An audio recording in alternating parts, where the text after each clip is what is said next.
As a longtime volunteer, I find benefit for myself in giving time to causes that would go unsupported were it not for volunteers.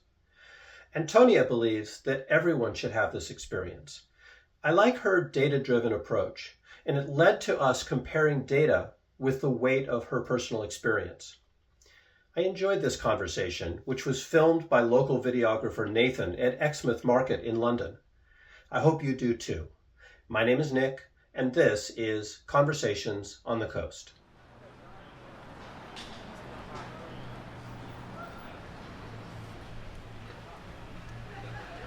Good afternoon. Would you happen to have time to do a short interview? About? Well, I have a podcast which is about metacognition. All right. Which is about how we think about our thoughts. Okay. And so what I do is I ask people about something that they're convinced is true, and then we have a brief dialogue about the sufficiency of the reasoning that supports your confidence. Wow. Okay. Does that sound interesting? It sounds interesting. Okay. Cool. Awesome. Are you happy to be filmed? Sure. I usually do this audio only. Nathan came out today. He's a video producer, so we're grabbing some video today as well, so if that's okay. Sure. Cool. Awesome. So what brings you down to the market today? Meeting a friend for lunch. Awesome. Perfect. Cool. My name is Nick. Antonia. Antonia? Antonia, yeah. Wonderful. Standard spelling, Antonia? Yeah.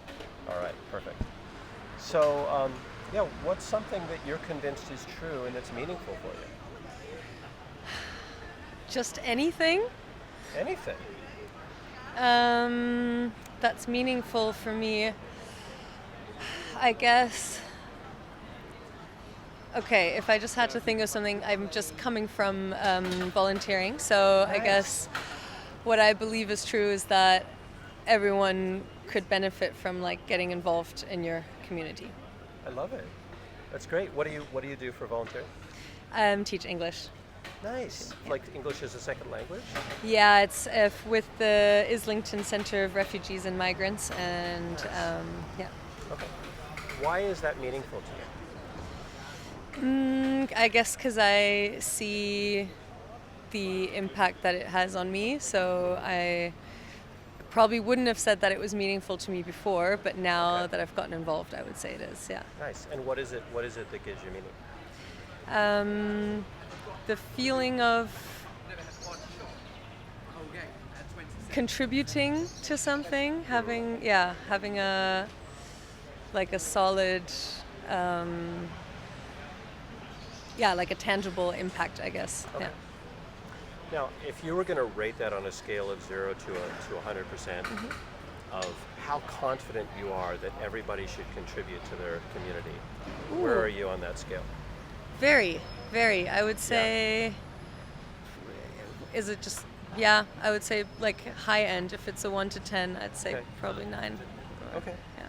So why aren't you at 10 or 100?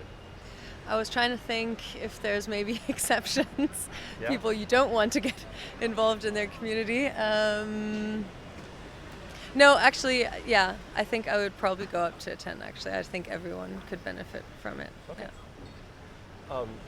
So let's talk about the reasons for that belief. So what would you say is the main reason that supports your 100% confidence that everyone should get involved in their community?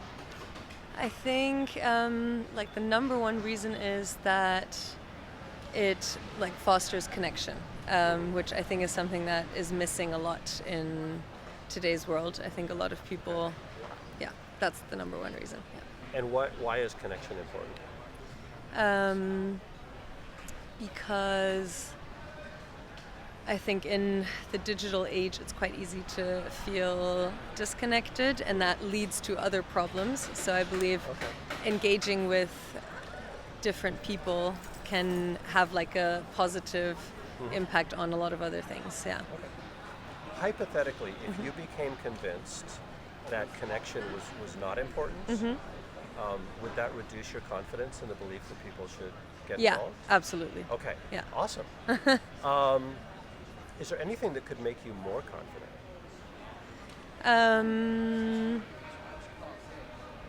Perhaps, I guess, firsthand stories, hearing like, what do you call it?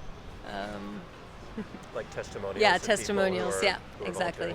volunteering. And Yeah. perhaps I am also a data-driven person. I'm trying to think what kind of data could. Okay. But yeah, I would say I love testimonials. it. Could you expand on the idea of data? Yeah, because I guess, since I believe that it will have a knock-on positive effect on other things, Yeah. it would be fantastic to be able to kind of establish like a correlation and say people who are involved in their communities are more likely to vote a certain way, or yeah. Nice. I like that. If you had that data, how would that play into the factors that support this belief? So today, right, you have this sense about connection. I'm guessing there's probably a personal experience component. I don't want to overreach, but I'm guessing your experience with it also informs the belief. Yeah. Right? If you, like, let's do that same thing. Like, how much would it reduce your confidence if you didn't have the personal experience with volunteering yourself? Probably, it certainly would, but less than what we talked about before. Less than the ideas of Yeah. connection? Okay. Yeah. If you had data available to support this, and we did a pie chart, right, with like the scientific data, like say results of a study, your personal experience, and then your ideas about connection, how do you think those three slices of the pie would be apportioned? Probably the biggest would definitely be like my belief about connection. Then comes data, and then the personal experience. So probably like a maybe 40. Yeah. I won't 40, make you 30, math. I know 30. you're trying to figure out how do I make it add up to 100. Yeah, don't worry about that. Okay. What if the data contradicted your ideas about connection? Ooh. Would that, it sounds like it wouldn't outweigh your feelings about connection. Yeah, I think that's true. Okay. So even if the data told you that it was less valuable to be connected. I guess, I'm trying to think of exactly what data it would be.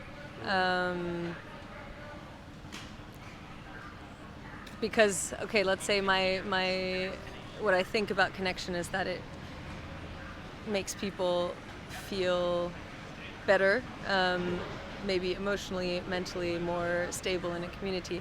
Okay. Again, I guess if the data contradicted that and it said, okay, getting involved actually makes people feel worse, then that would have quite a strong effect. Yeah. Okay. Cool. I'm tempted to ask, I guess I am. Why is it important for people to feel good or to feel better?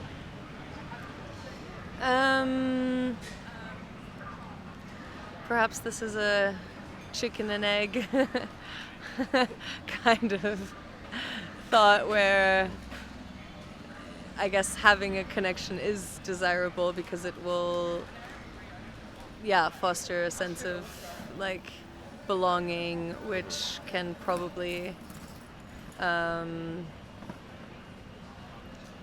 lead to nicer ways in which people treat each other. And Cool. All right. I think I only have two more questions. The first is, how important is it to you that this belief is true?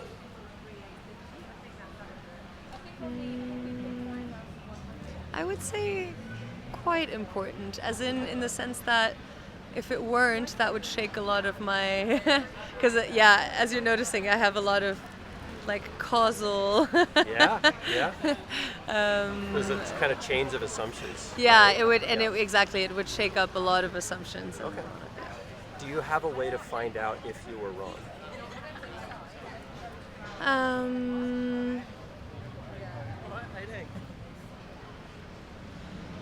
Other than like testimonials, no. Awesome. Thank you. This has been You're delightful. welcome. Thank you for participating and for being vulnerable and talking about yourself. Do you have any questions for me?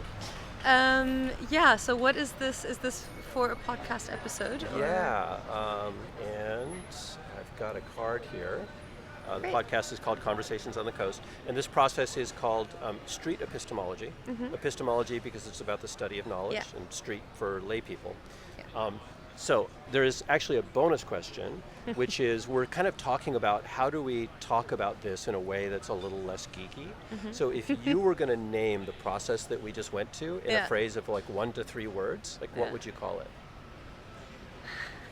Thinking about thinking or thinking about Okay. thoughts? Sure. Or questioning your thinking, maybe, something Okay. like that. Yeah. Awesome.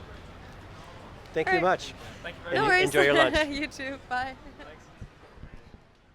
You've been listening to Conversations on the Coast, a series from Washington State featuring civil conversations using street epistemology to explore what people believe and why. Find out more at streetepistemology.com. You can learn how to have these conversations in your own life at navigatingbeliefs.com.